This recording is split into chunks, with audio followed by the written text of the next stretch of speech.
पहचान होनी चाहिए। एक चिकित्सक के लिए एक सही क्षण बड़ा महत्वपूर्ण होता है, क्योंकि उसके उस क्षण पर ही रोगी का जीवन और उसकी मृत्यु निश्चित होती है।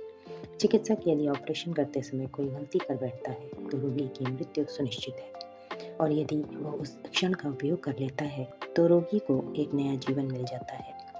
एक पायलट के ऊपर हवाई जहाज के सभी यात्रियों का जीवन और मृत्यु दोनों निर्भर करते हैं। उसका सही और गलत का निर्णय उस एक क्षण पर आधारित होता है। समय विषम हो सकता है, कठिन हो सकता है, परंतु उस समय में भी महत्वपूर्ण कार्य किए जा सकते हैं। विषम समय की विषमता से आलसी एवं डरपोक लोग ही घबराते हैं। जो साहसी एवं पुरुषार्थी होते हैं, उस विषम समय में भी सर्वश्रेष्ठ कार्य कर लेते हैं। योगी कथामृत के रचयिता योगानंद कहते हैं कि मैंने अपने जीवन में हमेशा उस विषम समय को चुना जिसमें कुछ भी संभव नहीं हो सकता था, परंतु भगवान का नाम लेकर मैं उस चुनौती को स्वीकार करता था और मैं एक महत्वपूर्ण कार्य करने में सफल हो जाता था। स्वामी विवेकानंद का जीवन तो अतिशय विषम एवं कष्ट साध्य था।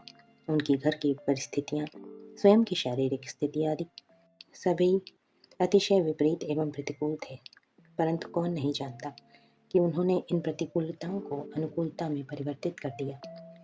इस समय जो समय की अनुकूलता की प्रतीक्षा करते हैं और वर्तमान समय का उचित सम्मान नहीं करते, वे कभी सफल नहीं हो सकते हैं। समय को साध कर कम समय में भी महान कार्य किया जा सकता है। छोटे से जीवन में कई जीवन जिए जा सकते हैं। आदि गुरु शंकराचार्य की उम्र 32 वर्ष थी। इस छोटी सी उम्र में उन्होंने जो कर दिखाया, उसे अनगिनत जीवन जीकर भी नहीं किया जा सकता था। स्वामी विवेकानंद की उम्र 39 वर्ष थी। महर्षि दयानंद की उम्र 42 वर्ष थी। भगिनी निवेदिता की उम्र 45 वर्ष थी। रामानुज की उम्र 38 वर्ष थी। इस छोटी सी उम्र में उन्होंने जो कर दिखाया, वह मात्र समय के सम्यक उपयोग से ही संभव था। हम अपने सामान्य से जीवन में भी महत्वपूर्ण कार्य कर सकते हैं। इसके लिए हमें समय प्रबंधन की आवश्यकता है।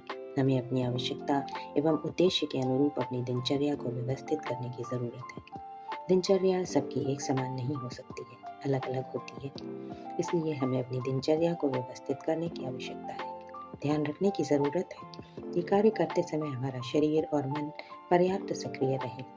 सही समय पर भोजन, नींद एवं कार्य का नियोजन हमें करना चाहिए। व्यस्ततम दिनचर्या में भी हमें अपनों के साथ हंसने बोलने का समय निकालना चाहिए, अन्यथा दिनचर्या बोझिल और उबाऊ हो जाएगी। समय के साथ साहचर्य करना चाहिए और समय के साथ कार्य की प्राथमिकता निर्धारित होनी चाहिए। इसी में जीवन की सच्ची सार्थकता है। इसी के साथ ये लेख यहीं समाप्त होता है। अखंड ज्योति, फरवरी सन 2018।